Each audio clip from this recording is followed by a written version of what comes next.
Guys, if you don't know John's schedule, we know exactly when we would arrive in New York, we knew exactly where he was. He was either in the morning at Henzo's, in the afternoon Columbus Square having lunch, or in the evening at Henzo's. How many hours a day were you in the gym? No exaggeration. You were there. I usually came in for the morning class at about 7 a.m. and I usually left around 8 p.m. 8, 7, 8, I'm talking almost 12 hours a day of jiu-jitsu.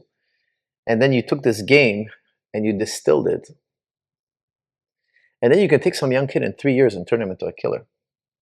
Like, it was like almost like I watched you for 20 years, trial and error, exploring it. And then you get this young kid comes in and he's handed this game that's been refined over and over again. And nobody's thinking about jiu-jitsu like this guy. Guys, when you're watching, John, do you own a TV? This man, I remember, at least back in the day, I used to be like, we're in the hotel room. He's like, he's never seen TV before. This man doesn't watch TV. I'll put on the TV. He's like, I've never seen this show. I never seen, like, you don't have a TV? I don't have a TV. I was asking John, what do you do to relax? He goes, I read books. But to like, you know, blow off stress, what do you do? Read books. That's actually you were a big influence on my reading. I started reading a lot of books after you. Yeah. I started a lot of reading because John would tell us, you know, John was an amazing influence on me and George. And when we were younger, me and George, we weren't so big on the book reading, let's say. But after meeting John, I literally started reading, like, honestly, like 70 books a year. Like, I really went heavy into books, especially Audible and all that. And because I was like realizing there's so much to learn out there, and he was a huge influence. And I also now don't watch TV. Honestly, I rarely watch TV. I only watch fights, and I've kind of become like a smaller version of you. Like, I really love to analyze things. Of course, I learned it from John, but you were doing that back in the day at such an intense level. Think about how much time the average person wastes in a given day. This is true, guys. This is facts of life here. Listen carefully. Like, between television, computer games, you literally gain not a single useful element. It's a waste of time. Yeah. They're literally designed to waste your time, and people will devote a third of their day to these activities.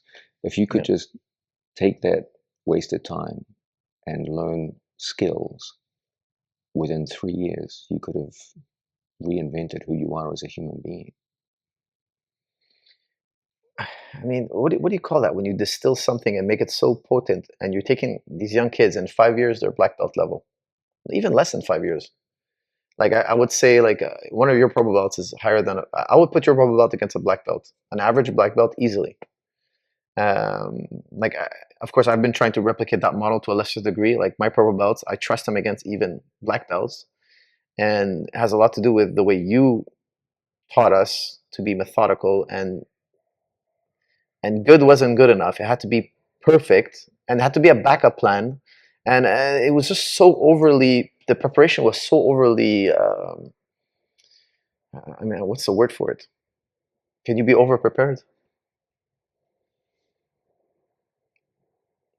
Really, what I do is I coach according to Pareto's principle. The idea that in an ocean of technique, only a very small percentage of techniques are truly effective across the board for most people, most body types, across all age groups. And you want to devote almost all of your training time and resources into those techniques, and don't get distracted by frivolous or unimportant moves. Focus is everything. If you want to be good quickly, you got to learn focus. And it's not just mental focus on technique, it's the techniques themselves as well, which need to be brought into focus. What are the truly high percentage techniques of the sport? Things get interesting here because 20 years ago, leg locks were not considered high percentage. But you have to be able to bring in the idea of what is their real high percentage value, not what people currently believe. Then you have to have some kind of ability to experiment and say, okay, leg locks actually are high percentage if you change your approach to them, if you make them control based rather than speed based, and this is what I do. That's how you can get someone very good in a very short period of time. It's almost like Bruce Lee's daily decrease. Like, he used to say, hack away at the unessentials. Yeah. Philosophically, he was correct, I would say. Like, there's so much to do, but if you spend your time trying to do it all, you really gotta plan what you're going to focus on. or else hard work is not always good.